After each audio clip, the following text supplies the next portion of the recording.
Bukan hanya keluarga Abdul Muthalib yang merasa kesedihan, tetapi juga penduduk Mekah merasakan duka yang amat karena telah kehilangan seorang putra terbaik yang sangat mereka cintai dan kagumi. Tidak lama lagi bayi Aminah akan lahir, bayi yang membawa nur kenabian secara turun-menurun dari Nabi Adam alaihissalam hingga kepada Abdullah, dan terakhir ia bersemi di rahimnya Aminah binti Wahab.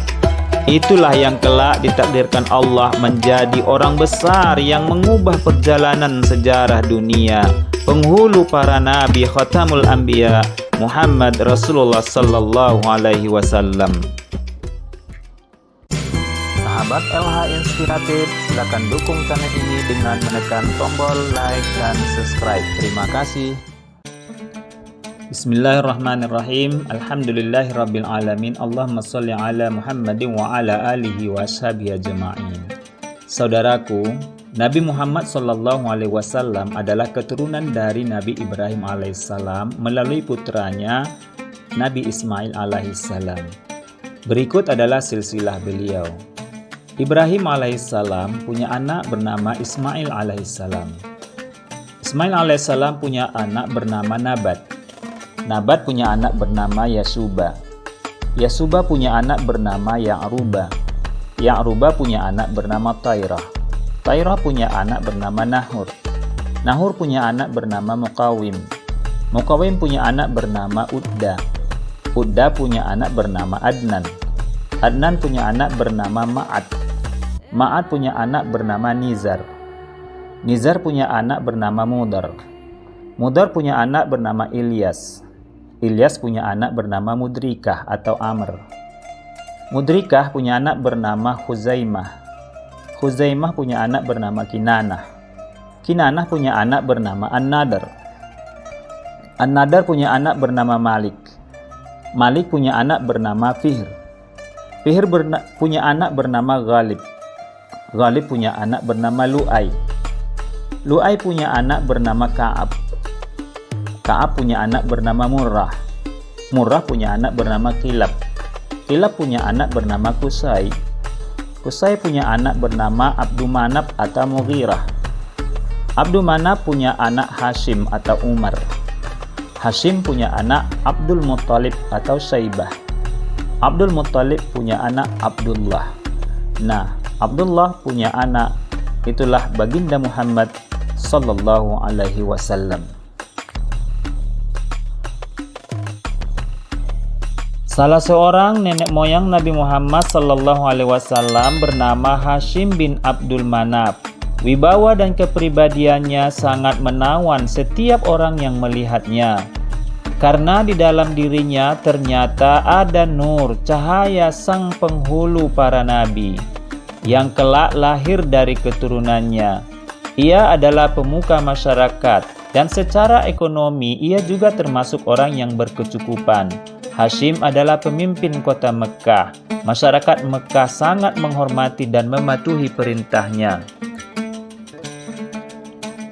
Suatu saat Hashim memberikan arahan buat penduduk Mekah.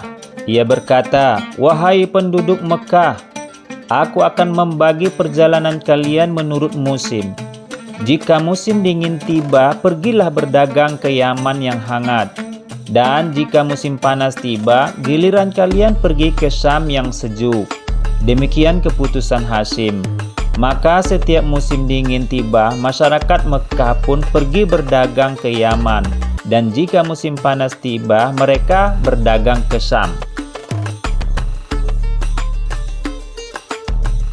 Hashim tambah disayangi dan dihormati oleh penduduk Mekah karena setiap musim kemarau tiba, biasanya itu saat-saat sulit bagi perekonomian masyarakat Mekah, sehingga untuk makan saja sangat sulit bagi mereka. Nah, di saat seperti itu, Hashim sering membawa persediaan makanan dari tempat yang jauh dan ia bagi-bagikan kepada masyarakatnya. Mereka berkata, "Terima kasih wahai Hashim, engkau menolong kami dengan memberikan makanan ini di saat kami sangat membutuhkannya," seru penduduk Mekah. Di bawah kepemimpinan Hashim, Mekah berkembang menjadi pusat perdagangan yang makmur. Pasar-pasar didirikan sebagai tempat berniaga kafilah-kafilah dagang yang datang dan pergi silih berganti, baik pada musim panas maupun pada musim dingin. Demikian pandainya penduduk Mekah berdagang di bawah kepemimpinannya, sampai-sampai tidak ada pihak lain yang mampu menyaingi mereka dalam perdagangan. Sebagai pemimpin, Hashim menunjuk beberapa orang kepercayaannya untuk membantunya dalam beberapa bidang jabatan, seperti bidang hijabah, yaitu pemegang kunci Ka'bah, bidang siqayah, sebagai penyedia air dan makanan buat para peziarah, bidang rifadah, sebagai pengatur pembagian dana dari orang kaya untuk fakir miskin, bidang qiyadah, sebagai pengatur urusan peperangan, dan lain-lainnya. Akan tetapi, di samping kemajuan yang besar itu, masyarakat Arab juga mengalami kemunduran luar biasa yang memang sudah sejak lama menjadi kebiasaan mereka, seperti suka mabuk-mabukan, judi dan hiburan, pertumpahan darah, peperangan, menyembah berhala, perbudakan, jual beli anak, beristri tanpa batas, dan lain sebagainya. Itulah sebabnya mereka dijuluki masyarakat jahiliyah alias masyarakat yang diliputi kebodohan. Itulah juga sebabnya sampai Allah mengutus Rasul terakhirnya di jazirah ini. Pada suatu hari, Hashim memimpin kafilah perdagangan menuju Syam. Ketika melewati Yathrib, yang kemudian dikenal dengan sebutan Madinah, Hashim melihat seorang wanita cantik, baik dan berwibawa. Ia pun bertanya kepada orang Yathrib yang dia temui. "Siapakah wanita itu?" tanya Hashim. "Dia adalah Salma binti Amar," jawab orang Yathrib. "Suaminya telah tiada, sekarang ini dia seorang janda." Mendengar itu, Hashim terpesona dan berniat untuk melamar Salma. Mereka kemudian dipertemukan dan Salma pun menerima lamarannya. Lalu mereka menikah. Hashim tinggal di Yathrib beberapa lama bersama istri barunya, Salma. Ketika Salma mengandung, tiba saatnya Hashim melanjutkan perniagaannya. Dengan berat hati, ia harus meninggalkan Salma dan calon bayi dalam kandungannya. Demikian juga dengan Salma, sangat berat melepas keberangkatan Hashim. Namun apa boleh buat, itu sudah menjadi tugasnya. Apalagi Hashim adalah seorang pemimpin Mekah yang membawa rombongan pedagang. Rupanya itulah kali terakhir Salma melihat suaminya. Demikian juga dengan Hashim. Karena ia tidak pernah lagi kembali, ia meninggal dunia dalam tugas perdagangan di Palestina.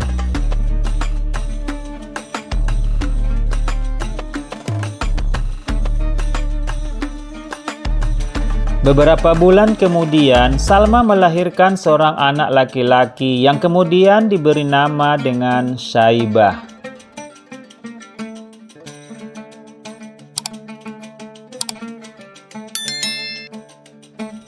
Sementara itu, sepeninggalan Hashim, kedudukannya sebagai pemuka dan pemimpin masyarakat Mekah dipegang oleh adiknya yang bernama Al-Muthalib.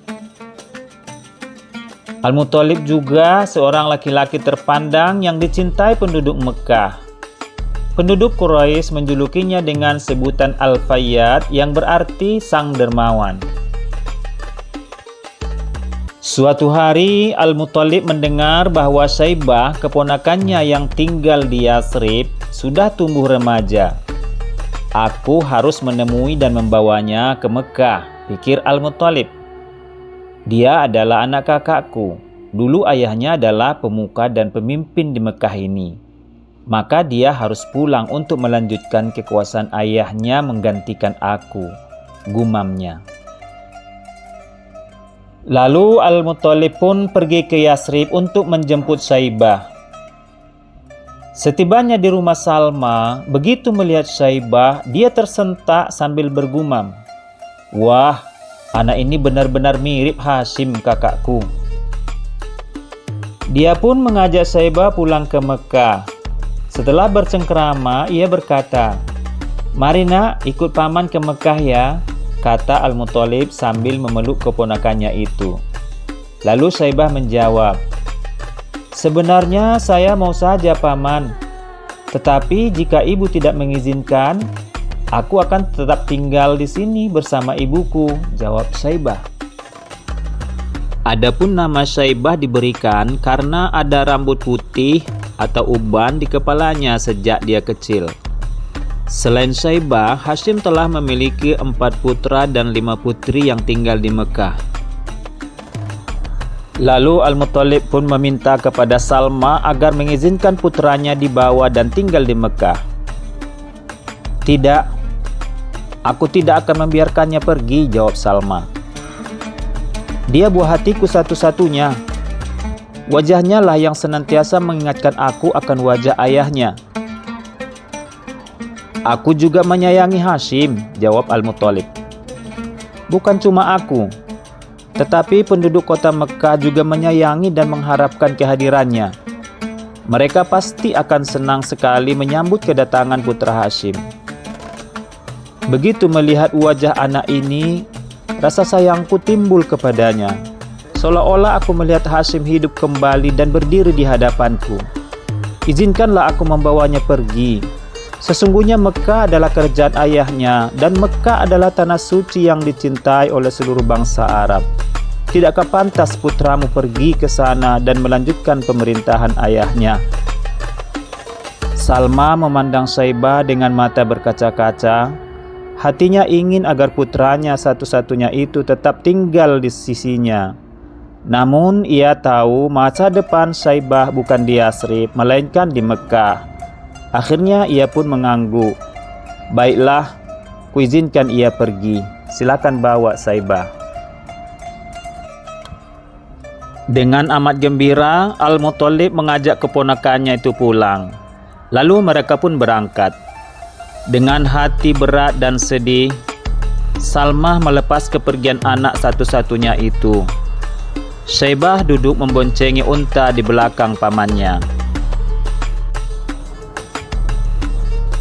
Ketika mereka tiba di Mekah, orang-orang Mekah menyangka bahwa anak yang duduk di belakang Al-Muthalib itu adalah budaknya. Lalu mereka berteriak memanggil Abdul Muthalib, artinya budak Al-Muthalib. "Abdul Muthalib, Abdul Muthalib," panggil mereka kepada Syaibah.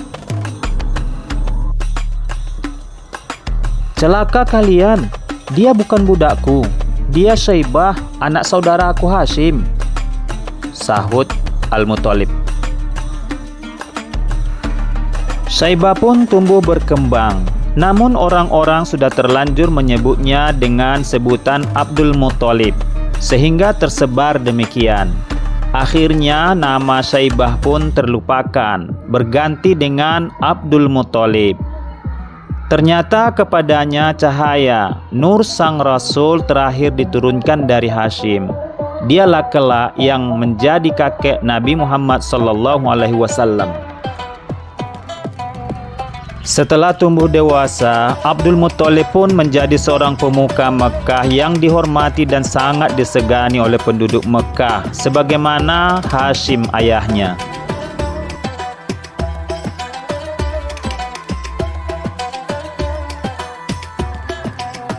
Sementara itu, ketika Hashim meninggal, hartanya dikuasai oleh Naufal, adiknya yang terkecil. Setelah dewasa, Abdul Muthalib hendak meminta bahagian dari harta ayahnya, tetapi Naufal menolak. Tidak mau menyerahkan harta ayahnya Hashim kepada Abdul Muthalib. Lalu Abdul Muthalib pun pergi ke Yathrib untuk meminta bantuan kepada kerabat ibunya yang tinggal di sana.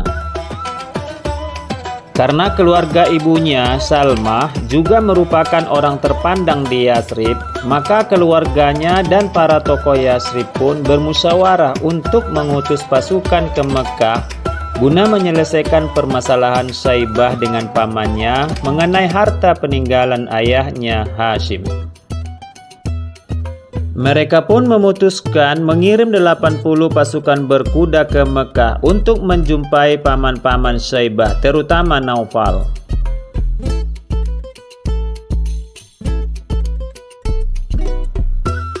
Setelah bernegosiasi, tak butuh waktu lama, Naufal pun menyerahkan harta Hashim kepada Syaibah atau Abdul Muthalib.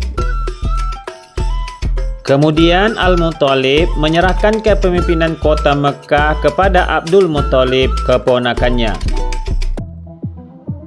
Sebagai pemimpin Mekah, Abdul Muthalib lah yang berhak mengurusi Ka'bah dan melayani tamu-tamu yang mengunjungi Ka'bah atau Mekah.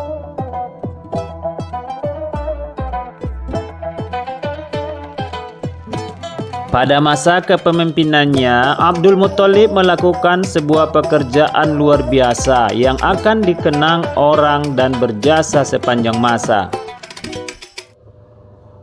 Abdul Muthalib adalah pengurus penyediaan air dan makanan bagi tamu-tamu yang datang ke Mekah.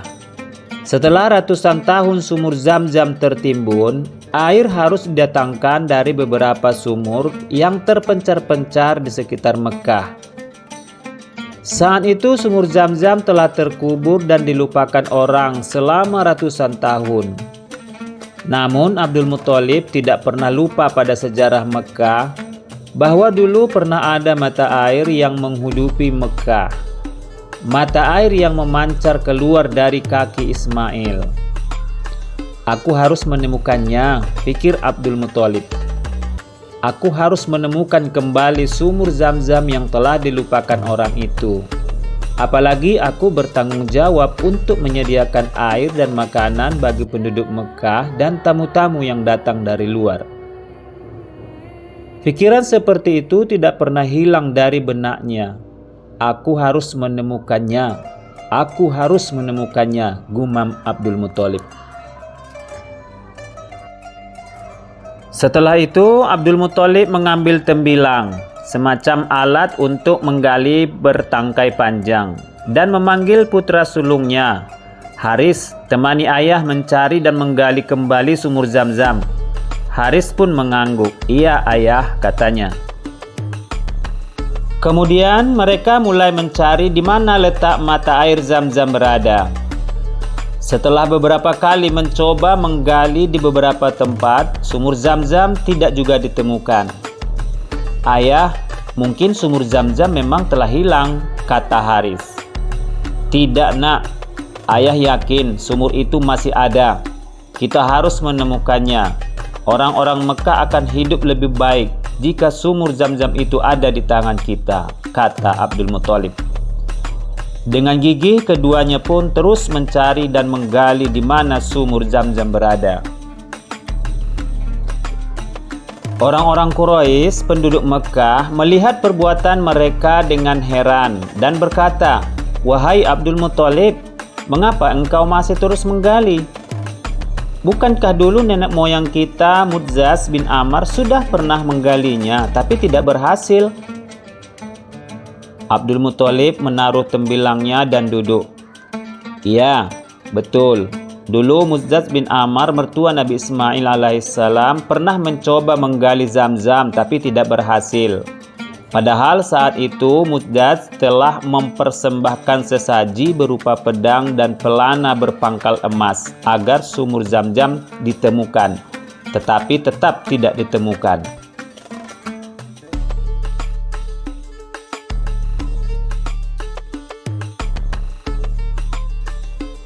Abdul Muthalib dan anaknya Haris terus melakukan pencarian sumur Zam-Zam tanpa putus asa.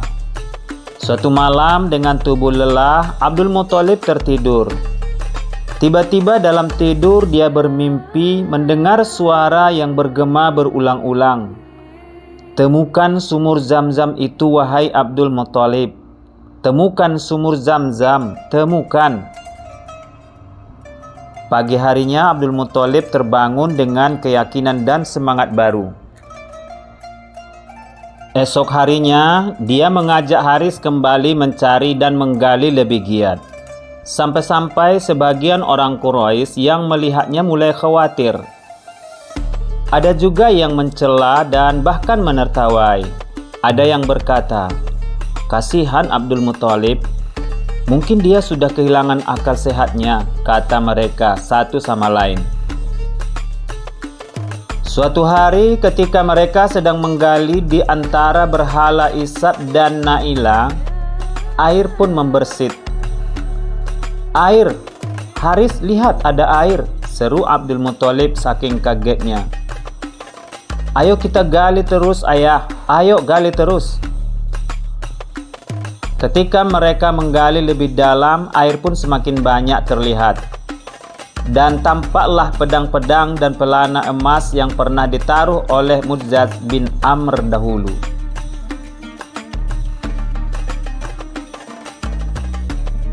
Penemuan itu pun tersebar ke masyarakat Mekah. Melihat penemuan itu, orang-orang Quraisy pun datang berbondong-bondong menemui Abdul Muthalib. Mereka berkata, "Wahai Abdul Muthalib, mari kita berbagi air dan harta emas itu," pinta mereka.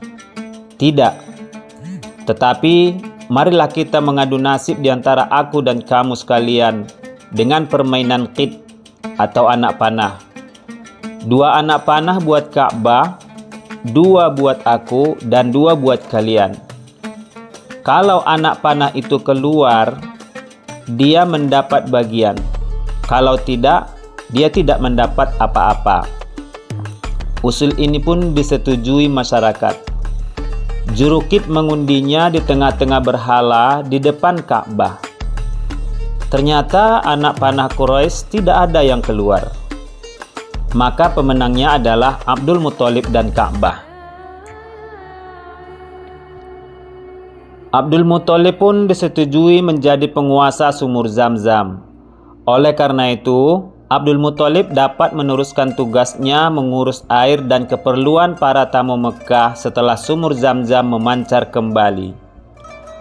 Kemudian Abdul Muthalib memasang pedang-pedang itu di pintu Ka'bah, sedangkan pelana-pelana emas ditaruh di dalam rumah suci itu sebagai perhiasan. Merasakan beratnya tugas itu, Abdul Muthalib sangat ingin agar dia mempunyai banyak anak laki-laki yang dapat membantunya mengurusi air dan makanan para tamu.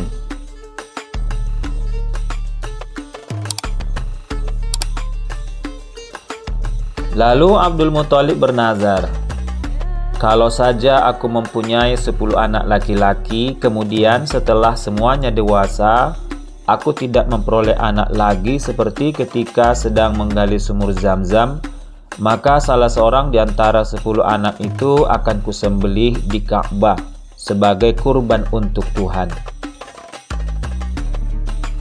Ternyata takdir memang menentukan demikian. Abdul Muthalib akhirnya mendapat 10 orang anak laki-laki. Setelah semua anak beranjak dewasa, ia tidak memperoleh anak lagi. Dipanggilnya lah ke-10 orang anak itu, termasuk si bungsu Abdullah yang amat dia sayangi dan cintai. Ia berkata, "Wahai anak-anakku, sebelumnya ayah minta maaf yang setinggi-tingginya kepada kalian semua. Sebenarnya ayah sangat berat menyampaikan, apalagi melaksanakan kewajiban yang sangat amat berat ini. Sudah belasan tahun ayah menyimpan dan menunda-nunda kewajiban ini, dikarenakan betapa beratnya ayah untuk melaksanakannya. Ayah sangat sayang kepada kalian semua," ucap Abdul Muthalib sambil menangis terisak-isak. Salah seorang anaknya berkata, "Memangnya ada apa wahai ayah? Kewajiban apa yang sangat berat itu sehingga ayah menangis seperti itu? Katakanlah wahai ayah." Abdul Muthalib berkata, "Wahai anak-anakku, dulu aku pernah bernazar, jika Tuhan memberiku 10 orang anak laki-laki, aku akan menyembelih salah seorang di antaranya. Ternyata akhirnya aku memperoleh 10 orang anak itu, yaitu kalian 10 orang adik-beradik yang sangat aku cintai dan sayangi. Ayah tak bisa memilih siapa di antara kalian yang harus aku jadikan kurban." Ke-10 anaknya pun terdiam bingung. Mereka memahami persoalan itu. Mereka hanya memandangi satu sama lain dan memandangi kebengungan yang luar biasa di mata ayah mereka yang berkaca-kaca. Abdullah melanjutkan, "Oleh karena itu, aku berniat memanggil juru kit, juru lempar anak panah untuk menentukannya." Setelah Abdul Muthalib mendatangi juru kit dan tiba saatnya, diadakanlah undian melalui juru kit di hadapan patung dewa tertinggi di Ka'bah. Juru kit itu meminta setiap anak menulis namanya masing-masing di atas anak panah.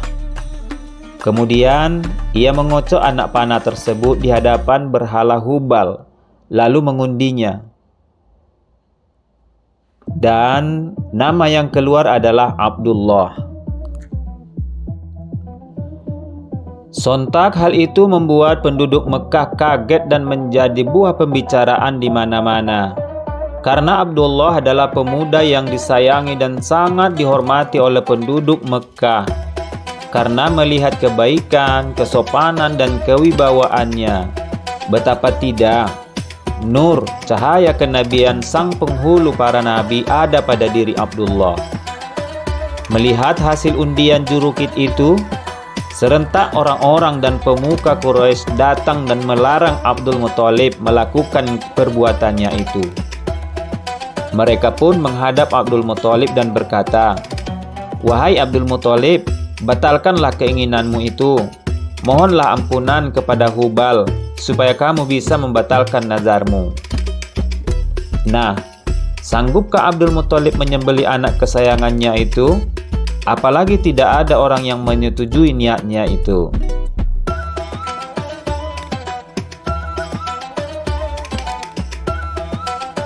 Dengan membajakan hati, Abdul Muthalib menuntun Abdullah menuju sebuah tempat dekat sumur Zam-Zam yang terletak di antara dua berhala Isaf dan Naila. Di tempat itulah biasanya orang-orang Mekah melakukan pengorbanan hewan untuk dewa-dewa mereka. Namun masyarakat semakin keras menentang dan melarang Abdul Muthalib melakukan niatnya itu. Mereka pun berupaya terus merayu Abdullah agar membatalkan niatnya. Akhirnya kekerasan hati Abdul Muthalib pun luluh. Ia berkata, "Baiklah, tetapi apa yang harus aku lakukan agar berhala tetap berkenan kepadaku? Kalau penebusnya dapat dilakukan dengan harta kita, kenapa tidak? Kita kerjasama dan gotong royong saja untuk menebusnya," kata Mughirah bin Abdullah dari suku Makhzum. Setelah diadakan perundingan, mereka sepakat menemui seorang dukun atau pendeta di Yasrib. Mereka pun mengutarakan permasalahannya. "Memang berapa tebusan kalian?" tanya dukun atau pendeta itu. 10 ekor unta, kata mereka. "Kalau begitu, kembalilah ke negeri kalian. Sediakan tebusan 10 ekor unta untuk satu kali undian. Kemudian undi antara unta dan anak itu. Jika yang keluar nama anakmu, tambahlah jumlah untanya sebanyak yang pertama. Kemudian undi lagi. Terus lakukan sampai nama unta yang keluar." Mereka pulang dengan lega dan segera mengundi dengan anak panah. Ternyata setelah dilakukan pengundian, yang keluar adalah nama Abdullah. Lalu mereka menambah tebusan unta dan mengundi lagi. Lagi-lagi yang keluar nama Abdullah. Demikianlah terus-menerus Abdul Muthalib menambah dan menambah terus jumlah unta. Hingga setelah untanya mencapai 100 ekor, barulah yang keluar nama unta. "Dewa sudah berkenan," seru orang-orang. "Tidak," bantah Abdul Muthalib. "Harus dilakukan sampai 3 kali. Akhirnya setelah 3 kali diundi, yang keluar tetap nama unta. penduduk Mekah, baik laki-laki maupun perempuan. Mereka sangat senang dan gembira mendengar hasil undian itu, karena Abdullah telah selamat dari pengorbanan. 100 ekor unta itu pun disembelih dan dibiarkan begitu saja tanpa disentuh manusia maupun hewan. Karena mereka beranggapan dan meyakini bahwa unta itu bukan untuk dimakan, melainkan untuk para dewa.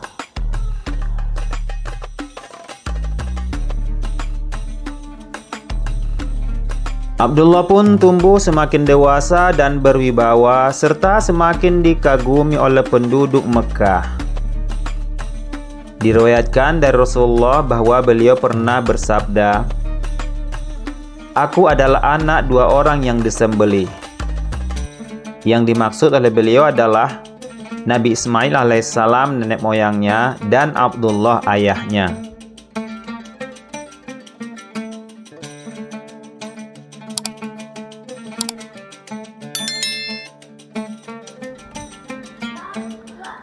Abdullah adalah pemuda yang berwajah ganteng. Ketampanan parasnya banyak menarik perhatian penduduk Mekah. Apalagi setelah mereka tahu bahwa nyawa Abdullah telah ditebus dengan 100 ekor unta. Suatu jumlah yang luar biasa yang tidak pernah dialami seorang pun sebelumnya. Pribadi Abdullah di tengah-tengah penduduk Mekah, bak emas di antara besi dan tembaga, seperti kristal di tengah-tengah kaca, ibarat bulan di antara bintang-bintang.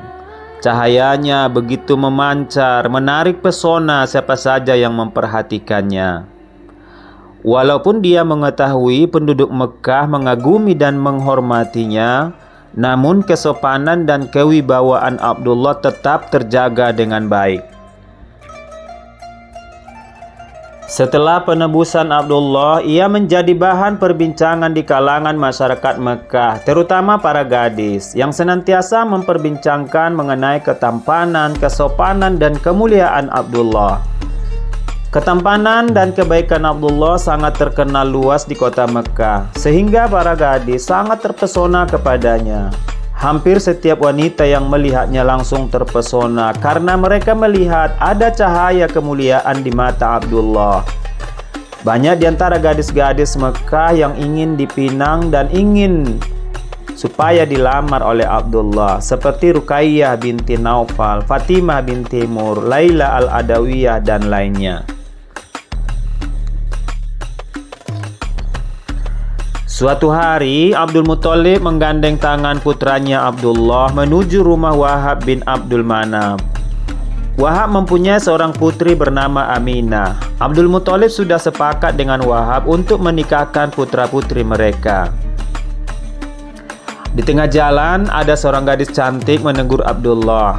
"Hai Abdullah, engkau mau pergi kemana?" "Aku pergi bersama ayahku," jawab Abdullah.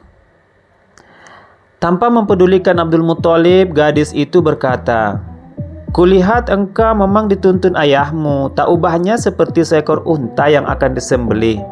Demi engkau, aku akan menerimamu jika engkau sudi menikahi diriku." Abdullah terperangah. Ia menatap gadis itu dengan gugup. Siapakah gadis ini, pikir Abdullah. Dilihat dari pakaiannya yang dipenuhi perhiasan mahal, ia pasti seorang gadis bangsawan.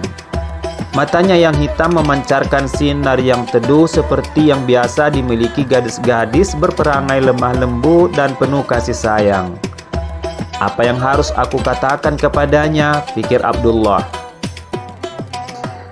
Ketika Abdullah menoleh kepada ayahnya, dilihatnya Abdul Muthalib memberi isyarat agar Abdullah terus melangkah dan jangan mempedulikan gadis itu. "Aku bersama ayahku. Aku tak kuasa menolak kehendaknya atau berpisah dengannya." Lalu Abdullah dan ayahnya pun melanjutkan perjalanan menuju rumah Wahab bin Abdul Manaf. Sang gadis pun terpaksa membuang hasrat dan keinginannya untuk dilamar oleh Abdullah.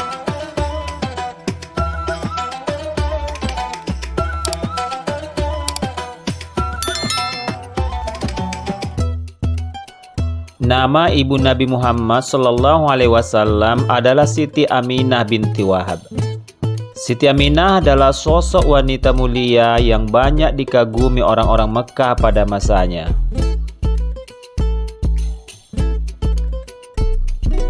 Aminah dilahirkan di Mekah. Ayahnya adalah pemimpin Bani Zuhrah yang bernama Wahab bin Abdi Manaf bin Zuhrah bin Kilab bin Murrah. Silsilah Aminah masih kerabat dekat Abdullah, yaitu sama-sama keturunan dari Kilab bin Murrah. Ayah Abdullah dari jalur Qusay bin Kilab, sedangkan ayah Aminah dari jalur Zuhrah bin Kilab. Dari ibu Aminah, Labirah binti Abdi Uzzah juga dari jalur Qusay bin Kilab bin Murrah. Aminah dilahirkan pada pertengahan abad ke-6 Masehi. Dari keluarga yang dianggap sebagai kabilah yang sangat terhormat dan memiliki keturunan yang mulia. Sehingga Rasulullah SAW pernah bersabda, Allah terus-menerus memindahkanku dari rusuk yang baik ke rahim yang suci, terpilih dan terdidik. Tiada jalan yang tercabang menjadi dua kecuali aku berada di jalan yang terbaik. Di antara gadis-gadis Mekah yang cantik dan mulia adalah Aminah. Dia adalah bunga mawar Bani Zuhrah, kembang yang indah di kalangan Quraisy. Seorang wanita mulia yang terpelihara. Kecantikan Aminah seperti mutiara di tengah-tengah bebatuan, bak berlian di tengah-tengah kaca, ibarat kejora di tengah-tengah bintang. Namanya harum semerbak bagi siapa saja yang mendengarnya, akhlaknya harum mewangi bagi siapa saja yang mengenalnya.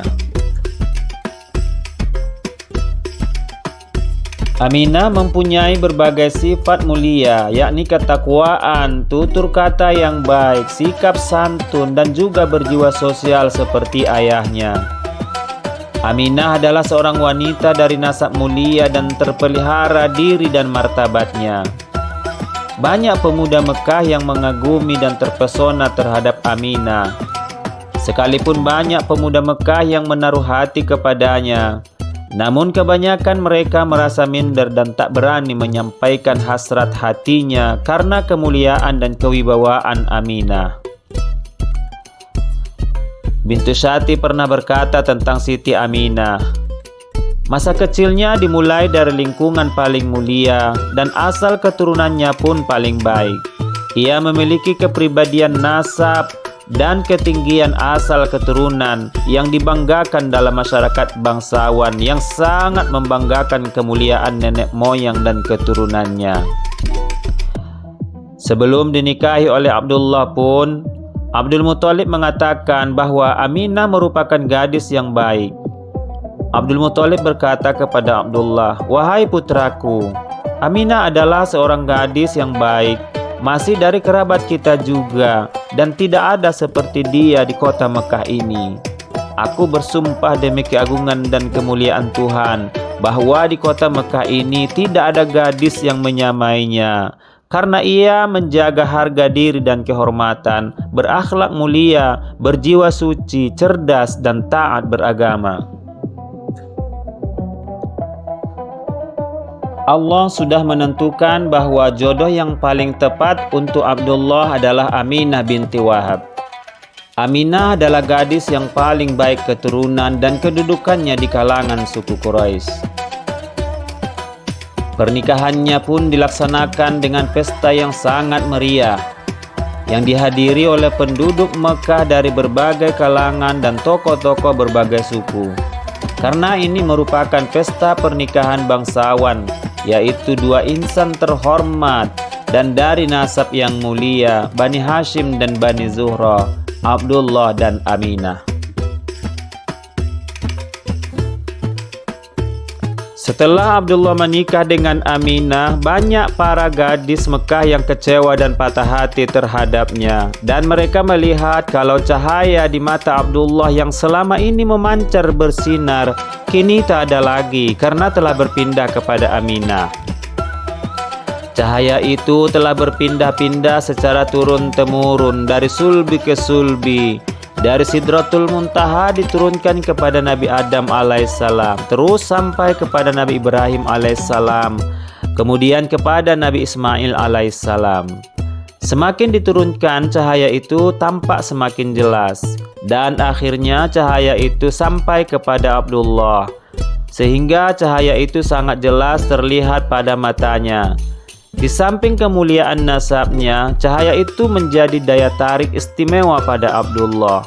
Siapapun yang memandangi beliau pasti terpesona dan mengaguminya. Kemudian cahaya itu berpindah dan menetap pada diri Aminah setelah dinikahi oleh Abdullah. Itulah cahaya nur sang penghulu para nabi, Nabi Muhammad sallallahu alaihi wasallam. Maka saat mengandung Nabi, Aminah sering melihat cahaya itu memancar dari dirinya, menembus dan menyinari berbagai jazirah. Suatu malam saat hamil, Aminah bermimpi melihat cahaya memancar dari dirinya, kemudian menyinari istana-istana di negeri Syam. Saat Nabi lahir, Abdul Muthalib dan beberapa penduduk Mekah pun melihat sangat jelas cahaya itu memancar terang dari rumah Aminah. Setelah pernikahan, sesuai dengan kebiasaan orang Arab saat itu, Abdullah pun tinggal di rumah Aminah selama 3 hari. Kemudian ia kembali ke rumah Abdul Muthalib, menunggu untuk menyambut wanita mulia dari Bani Zuhra, istrinya Aminah binti Wahab. Abdul Muthalib pun telah menyediakan sebuah rumah mungil untuk Abdullah, anak kesayangannya, bersama istrinya Aminah. Kemudian setelah hari yang ditunggu-tunggu tiba, pengantin wanita dari Bani Zuhra pun datang diantar oleh rombongan yang diiringi beberapa kaum pria dan wanita serta pemuka-pemuka Bani Zuhra. Rombongan pengantin wanita ini disambut hangat dan meriah oleh Bani Hashim. Aminah dan Abdullah pun tinggal di rumah mungil mereka menjadi sepasang suami istri yang penuh rasa bahagia dan harmoni, saling mencintai dan menyayangi. Setelah lebih dari 1 bulan menikah, musim semi pun tiba sekitar pada tahun 570 Masehi.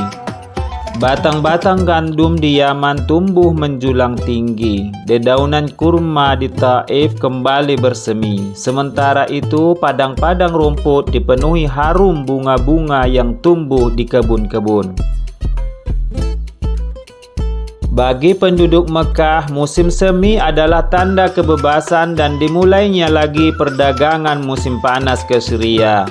Para pedagang memanfaatkan kesempatan ini untuk berniaga ke Syria. Semua tidak ingin menyia-nyiakan kesempatan baik itu. Abdullah pun berniat untuk ikut serta berdagang pada musim ini. Ia pun mengutarakan keinginannya kepada istri tercinta yang belum lama ia nikahi. Aroma pengantin baru masih mewarnai rumahnya, rona-rona cinta masih semerbak, semarak kasih dan sayang masih menyeliputi hati dua insan mulia ini. Abdullah dengan perasaan berat berkata kepada Aminah, "Dinda, Kanda berniat untuk ikut serta memanfaatkan musim ini berdagang ke Syria bersama para kafilah Mekah." Aminah menjawab, "Kanda, sebenarnya hatiku sangat berat melepas kepergianmu. Entah mengapa hatiku diliputi kekhawatiran dan kegelisahan yang sangat. Aku bahkan berharap dapat menemukan suatu alasan untuk menahan kepergianmu," keluh Aminah kepada suaminya. Abdullah tersenyum menenteramkan, "Hatiku pun terasa tertinggal di sini, Dinda. Aku tahu begitu besar rasa sayangmu kepadaku sehingga engkau berharap dapat terus berada di sisiku. Kanda juga demikian. Bukan cuma itu, damai rasanya selalu berada di sampingmu, Kanda," Aminah menimpali. Abdullah mengangguk, "Tapi Dinda, kini di dalam perutmu ada bayi kita. Kau tahu keadaan ekonomi kita saat ini sedang kurang baik. Tak ada lagi kekayaan yang dapat menghidupi kita dan buah hati kita nanti. Karena itu, inilah saatnya bagiku untuk pergi berniaga, untuk menambah bekal hidup kita dan si buah hati nanti. Perjalanan perdagangan itu bukan waktu yang sebentar, melainkan membutuhkan waktu berminggu-minggu, bahkan bisa berbulan-bulan. Aminah terpaksa dengan rela menerima kenyataan, melepas sang suami untuk pergi meninggalkannya dan si buah hati. Dengan berurai air mata, iringan tangis terseduh-seduh, ia pegang erat tangan suaminya. Begitu juga Abdullah, ia pegang erat tangan Aminah. Perlahan kedua tangan itu pun terpisah. Aminah memandangi kepergian Abdullah, seolah hatinya pun ikut pergi bersama. Seolah itu adalah detik-detik terakhir ia dapat melihat wajah sang suami yang penuh pesona dan bersahaja. Demikian juga hati Abdullah, sangat berat melangkahkan kakinya meninggalkan istri dan calon si buah hati tercinta. Hatinya sangat berat, seolah tak mau mengikuti raganya pergi ke negeri yang jauh nun di sana. Namun apa boleh buat, ini adalah kesempatan emas untuk memulai membangun ekonomi dan kehidupan rumah tangga tercinta. Kemudian Abdullah pun berangkat bersama rombongan kafilah pedagang Mekah menuju Syria. Bersama kafilah dagang, Abdullah pun tiba di Gaza. Mereka melaksanakan kegiatan perdagangan dengan senang dan penuh semangat. Setelah beberapa hari, tiba waktunya untuk pulang kembali ke negeri kota Mekah. Mereka pun pulang bersama dalam satu kafilah. Kemudian dalam perjalanan pulang, mereka singgah untuk beristirahat di Yasrib. Di sini Abdullah merasa kesehatannya kurang baik, maka ia memilih tinggal bersama saudara-saudara ibunya di Yasrib. Ia pun disambut dengan senang hati oleh paman dan keluarganya. Namun ketika kawan-kawannya dari kafilah hendak mengajaknya pulang, Abdullah sedang sakit. Ia berkata, "Rasanya aku takkan kuat menempuh perjalanan pulang," katanya kepada kawan-kawannya. "Kalian berangkatlah dan sampaikan pesanku kepada ayahku bahwa aku jatuh sakit. Aku tinggal di rumah paman." Kawan-kawannya pun mengangguk. "Iya, akan kami sampaikan pesanmu Abdullah. Baik-baiklah engkau di sini." Para kafilah pun melanjutkan perjalanan pulang menuju kota Mekah. Di Yasrib ini, Abdullah dalam keadaan sakit, merasakan rindu yang sangat dalam terhadap istri dan calon bayinya. Setiap hari ia selalu termenung memandangi alam yang luas. Siang hari ia pandangi awan dan menitip pesan, "Duhai awan, sampaikanlah rinduku ini kepada belahan jiwaku tercinta Aminah di Mekah." Dan bila malam tiba, ia pandangi bulan dan menitip pesan, "Duhai bulan, sampaikan rinduku dan sayangku ini kepada belayan hatiku Aminah." Demikian juga dengan Aminah di Mekah yang sedang hamil, mengandung calon bayi sang junjungan alam. Setiap hari ia merasa sedih dan tersiksa. Tersiksa bukan sakit karena mengandung bayinya, melainkan rasa rindu yang luar biasa terhadap sang suami Abdullah nun jauh di mata. Setelah sampai di Mekah, beberapa orang dari rombongan kafilah pun mendatangi rumah Abdul Muthalib. Mereka menyampaikan pesan Abdullah dari Yasrib. Kemudian Abdul Muthalib memanggil putra sulungnya Haris. "Haris," panggil Abdullah kepada putra sulungnya, "pergilah ke Yasrib, lihatlah keadaan adikmu Abdullah. Jika dia sudah sembuh, bawalah pulang." Kemudian Haris pun segera berangkat menuju Yasrib dengan tujuan untuk menjemput adiknya Abdullah. Kemudian setelah sampai di Yasrib, Haris pun mendatangi rumah pamannya di mana Abdullah menginap di sana dan menyampaikan pesan ayahnya Abdul Muthalib untuk membawa Abdullah pulang ke Mekah. Pamannya berkata, "Wahai Haris, adikmu Abdullah telah meninggal kemarin. Mari kami antar engkau ke pusarannya."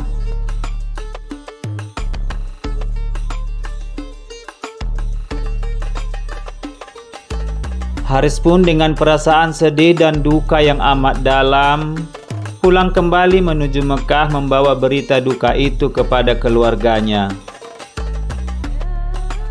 Sesampainya di Mekah, Haris pun menyampaikan berita sedih itu kepada Abdul Muthalib dan keluarga lainnya.